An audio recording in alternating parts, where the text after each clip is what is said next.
What's up, guys? Welcome back to my YouTube channel. Today we're going to be installing the Loveless Fab angle kit and some PBM coilovers on my new Ls400 I just picked up. So I picked up this 92 Ls400 like a couple weeks ago, and I decided to make it like a seat time car. Just do some simple mods on it, show you guys how to do it. That way we can keep sliding it while I get this one finished up. So I actually ended up selling the W58 and the 1UZ swap on this car. We're going to be doing a different swap on it, but for now it's just going to wait. Our priority is to get this car ready just to start sliding again because it's been a while. So I'm going to show you guys what we got here. First off, we got the extended lower control arms. That's going to give us more camber and more angle. And then we got the modified ball joints. They're essentially just OEM ball joints. We cut and shorten the pickup point. That way it can give us the quicker steering ratio and more angle.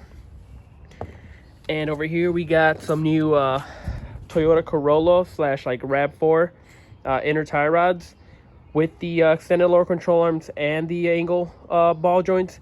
We do need a longer tie rod, but we might have to cut a little bit on the threads to shorten them and actually get a proper alignment on it. But I'll show you guys that in a bit. And then underneath we got some new PBM coilovers. As you can see, they're really nice. I haven't installed them. Oh, I actually installed them just to roll the car around, but can't wait to test them out. So let's get started on this car. We're gonna get it up in the air. Before we get started, I'm actually gonna turn it on and show you guys how much steering angle it has stock. I personally think it's terrible, so it's gonna be a huge improvement after we're done with it. So I'm gonna show you guys it's a good angle.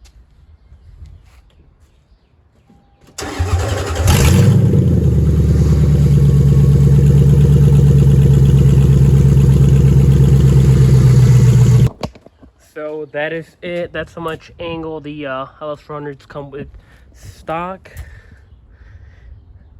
There you go. It's a better angle right there, but pretty, I mean, it's not impossible to slide it like this. It does make it more complicated, and it takes more skill to actually keep the car from spinning out. But after these angle mods, it's going to be a whole lot easier.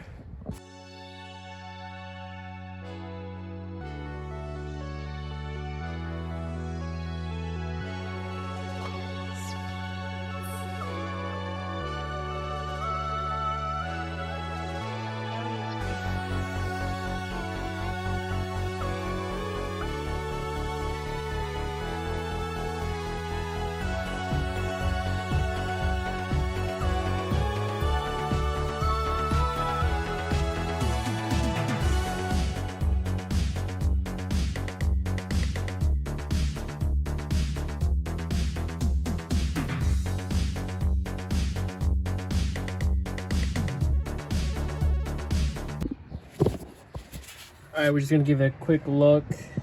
I checked out the tie rod ends and they look fine, so I'm gonna reuse those. Let me just turn this wheel. All right, so yeah, they look fine. They don't have any play in them, so I'm gonna reuse them. But we will be switching this tie rod, outer tie rod, to the other side, so that the curb points away from the lower control arm. That just helps with clearancing. And you can see it's pretty rusty. On this side, it's gonna be a I have to take the boot off. It's gonna be easy to get the inner tie rod out, but for the passenger side, at least on the 90 to 94s, it just makes it a little bit harder. I'll show you guys. So on this side, on the passenger side, it has this shock. It's probably already blown, so we're gonna get rid of that. And the inner tie rod actually has like a built-in bracket that mounts to it. We're gonna remove this, and the new tie rods don't even, the new inner tie rods don't even have this bracket, so we're gonna just ditch this whole thing. So I'm gonna get started on the easier side, and then show you guys how to do it on this side. All right, so we're gonna get started by removing the two lower ball joint bolts right here. They're 17 millimeters, this one and that one.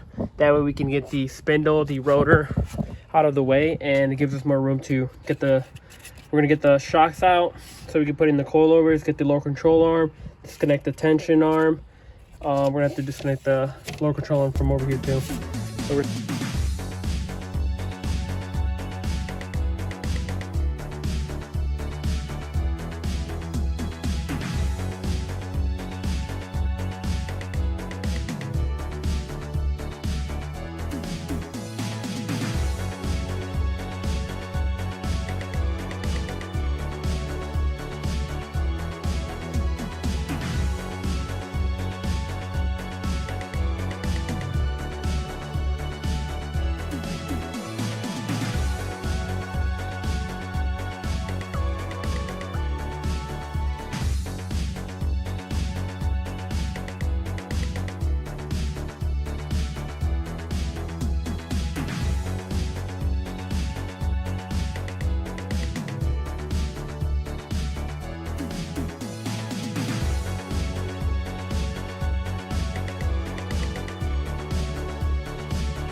So, as you can see, it pushes the lower control arm out right there, and then this will pull the lower control arm in.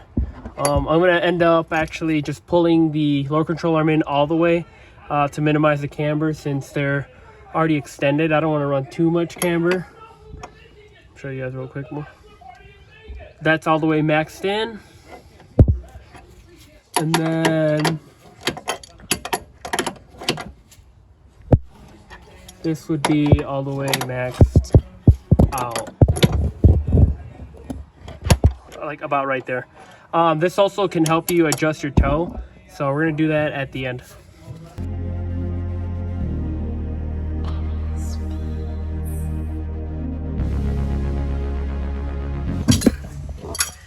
As you can see, the bolt is actually slid in this way. That way, in case if it ever loosens up, it just hits the rack and it actually never comes off. We're gonna be removing the inner tie rod, so that's a good thing. Once we reassemble it, I'll probably use the bolt on this side and slide it in this way. That way, if I ever need to swap the lower control arms or anything, I won't have to remove the boot and the inner tie rods.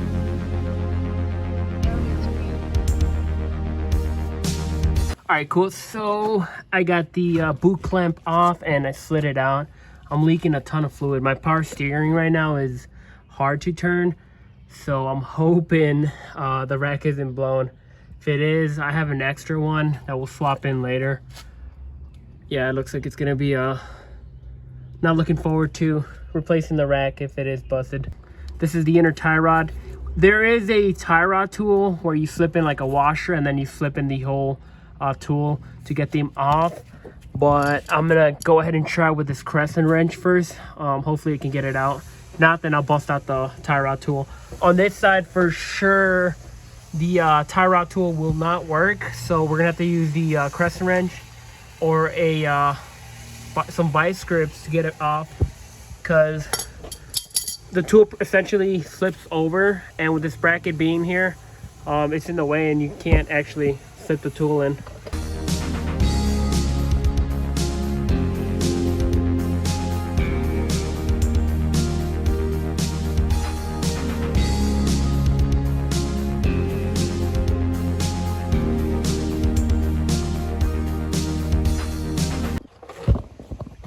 So we got the inner tie rod out. Now we actually have, I might have to turn the wheel a little bit.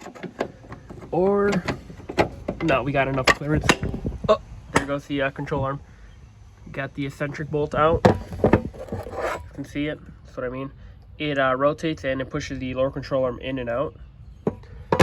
So now we will be installing the new inner tie rods, which are these ones, and the lower control arms. But before we start, I'm gonna go and straighten out the wheel now. That way I don't have any issues when I try to kind of like eyeball align it. So let me do that real quick.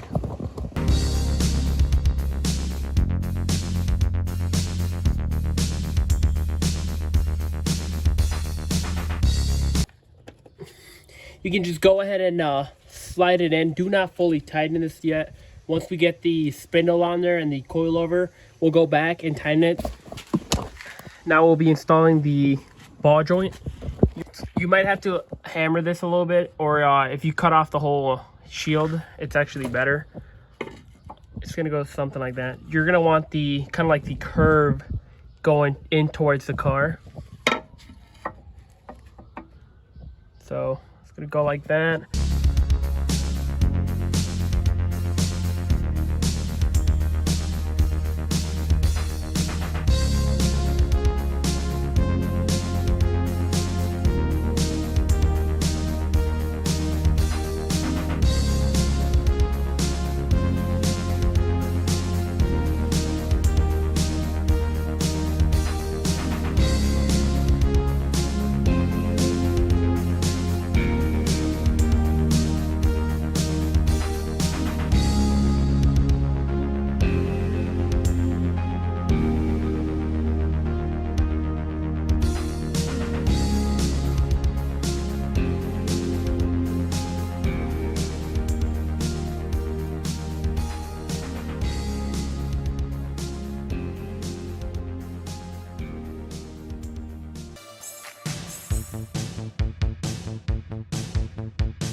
So I got everything pretty much back into place. The only thing I didn't connect were the outer tie rods, because I need the passenger side on the driver's side. So I'm waiting on that. And I still need to tighten up the inner tie rod. What else? The coilover's still not on there because if I connect it, it's going to be harder for me to take off the other side since the sway bar and the end link's still connected. But for now, I think we're done on this side. I'm gonna switch over to the other side and pump that out real quick. All right, so we got this side almost disassembled. To get the lower control arm, we're gonna have to get the bracket off. But we're gonna disconnect the shock. There's a 14mm nut right here and right here. After that, might have to cut this right here. That way it doesn't like hit the subframe. I got the shock out, and as expected, it's blown. Look at that. It doesn't want to go up. But pretty much riding around with that one. I'm gonna toss that out, and we don't need it no more. So I got the inner tie rod out with the bracket. It hits. Let me show you guys. It actually it hits on the bolt right here, but if you use a hammer and then just kind of like hammer it up, it'll barely clear it. Or you can try to bend this part right there and you'll be able to get it out. So this is it. I'm gonna show you guys a little comparison of the length. On the driver's side, it's a little bit shorter than the passenger side, So we will be cutting these new ones different lengths to make it fit. As you can see, it's way longer. Now we're just gonna reassemble everything. We got the inner tie rod tool in here, and we torqued it down to 70 foot-pounds. I believe it asked for like 64. Just did a little bit extra just to be safe. Now we're gonna take it out. It should be good. Take off this washer, and we're gonna torque the other side. So everything's back in place. I ended up connecting the coilover and adjusting the eccentric bolt to push the lower control arm out as much as possible. That way I can get more camber. The issue now, I got the wheel center too, steering wheel. Make sure you do that before you start doing this. Now, the issue on this side, since the stock inner tie rods are different lengths, on this side you can see it's too long and I won't be able to adjust it. What I'm gonna do next is probably cut about 1 inch off the outer tie rod and then cut about half of the threads on this side. As for the passenger side, I won't have to be doing any modification because this is perfect right here. If you do go lower, and you run the angle kit like this, you might have to cut just a little bit on the passenger side. Now we're gonna go on this side. And so yeah, I'm gonna just go ahead and mark it. A tip: leave this nut in here, so when you cut the threads off, and in case you mess up the threads a little bit, you'll be able to undo the nut and straighten them out on the way out. As for this side, I'll try my hardest to cut it straight and it should be fine.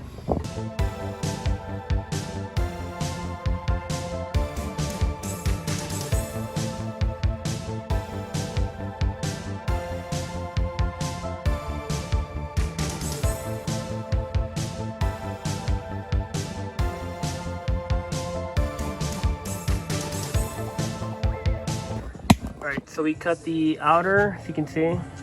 Kind of just use tape to mark it. And yeah, where is it? Alright, so it's how much I cut off of it. It's almost 1 inch. And on the inners, I just cut off a little bit. That looks like ½ an inch. So I left the nut in here. That way I can just pull it out real quick and it'll fix any threads that get messed up. You can use a angle grinder. Just gotta be careful with it. I had a bandsaw, so that's a lot cleaner. Let's see, actually the cut was perfect. This thing just threads in and out. The minimum amount of threads we could possibly run is about ½ an inch. This is a lot more than that, so we're gonna be fine. Just in case anybody else needs to cut a lot more, you need at least ½ an inch of thread engagement. And I think we should be fine now. I'm gonna just clean these threads up a little bit and see if we could get it all together. All right, real quick, I do want to mention that the brake lines, you will, I'll show you guys. Once you start locking all the way, about right there, you will, that's like not even all of the lock, but you will rip them off. If you run the lower control arm and the modded ball joint combo, you for sure need longer brake lines. I got this SC300 brake line. As you can see, it's way longer and it should be fine. If you don't want to buy new brake lines, you could always just cut this bracket off from here and it should give it enough room for the brake line to move around and clear all the angle. Ended up actually cutting the bracket off and it gives it enough slack. Next thing, or at least a final thing that we're gonna do, is torque down these ball joint bolts. We're gonna torque them down to 85 foot-pounds, no Loctite or anything, and that should be fine because you don't want these to back out or the wheel's gonna go flying.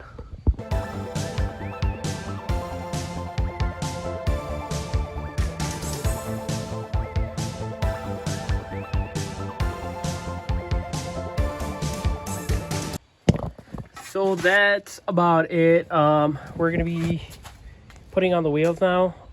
I'll probably have to run spacers just to clear this tension rod. If you run a UCF 20 or you have a Ls400 that's 95 and above, there's a lot more clearance for the tension rod, so you won't have to run into that problem as much. Yeah.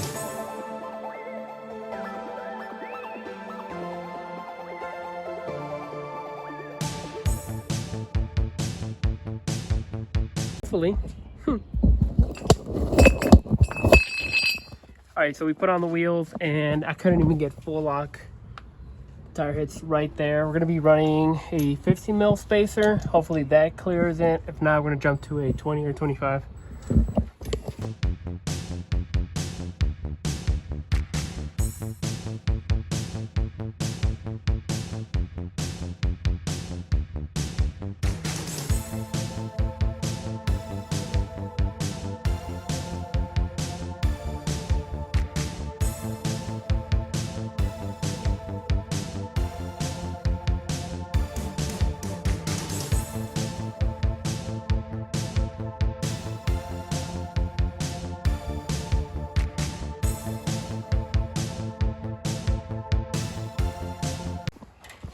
All right, so we put on the spacers, everything clears. Now I'm gonna just lock it. Show you guys. Go the other way. My bad. I thought there was somebody behind me. Yee. That is all the angle. Once we lower it, it's gonna change a little bit too. So we just kind of gave it a rough toe. We're gonna take it to the alignment shop soon and straighten it out. But that's pretty much it for today and the angle kit install. I do have a couple more mods I'm gonna do to the car before we get it on the track, so stay tuned for that. Peace.